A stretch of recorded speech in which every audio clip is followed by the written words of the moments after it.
Today we're going to share a small item to put in your survival kit that will make your life much better. You'll want to stick around.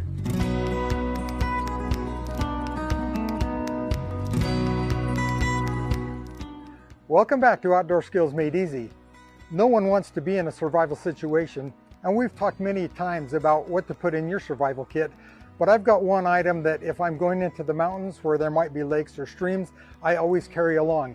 It's super simple. Let me show you what I've got. This is an entire fishing kit in a box. We know that we can go maybe 3 days without water and a long time without food, but if you have food, it makes life a lot better. So if you're really lost and you found yourself at a stream or a little bit of a lake, you've got some water, pay attention to the bugs that are around you. Maybe turn over a log or look into the trees and see what's flying by.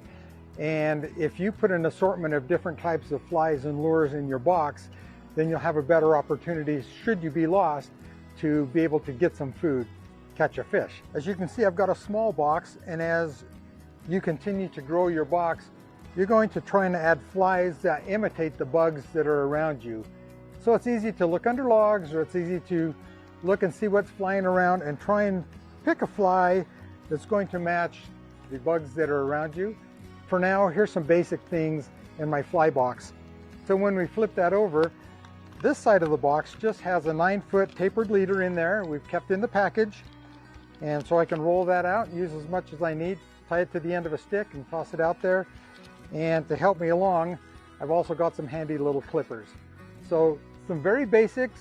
We're surviving, but it could bring you some food. Let's go give it a try.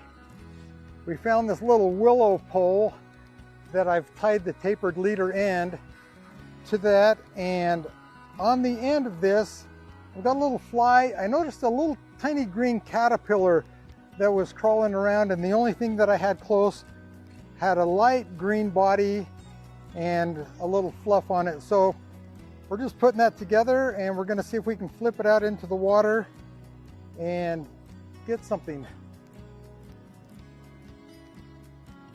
All right, let's give it a go.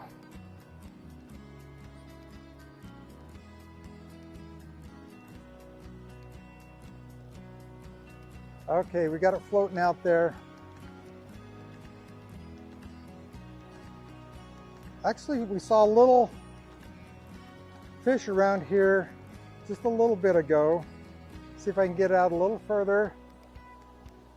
So one of the other techniques, rather than just try and use a fly fishing technique, is you can actually tie your fly line to a pole, set it out there so that if fish comes along a little bit later and takes it, you don't have to be working. You can just set it, come back and check it in just a little bit. We'll continue this for just a minute.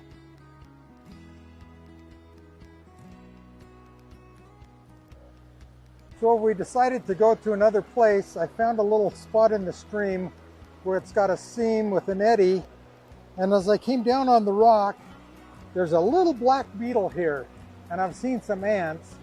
So I'm going to change to a little black ant pattern, and hopefully we can fool a fish.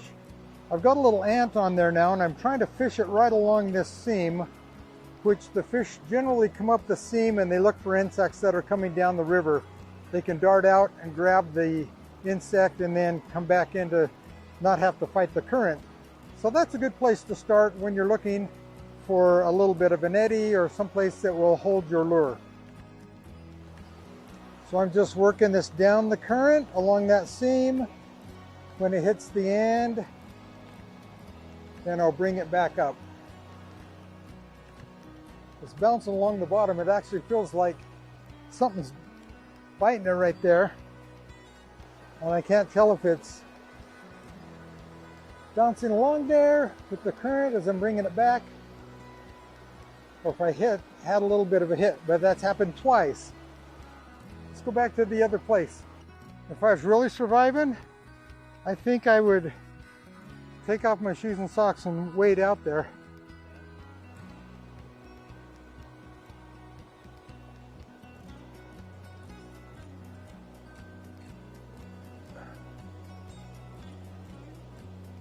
We're fishing in the middle of the day and it didn't seem to be the right time to catch fish today. But if you're lost, this is a low impact way to not expel a lot of calories and possibly catch some fish.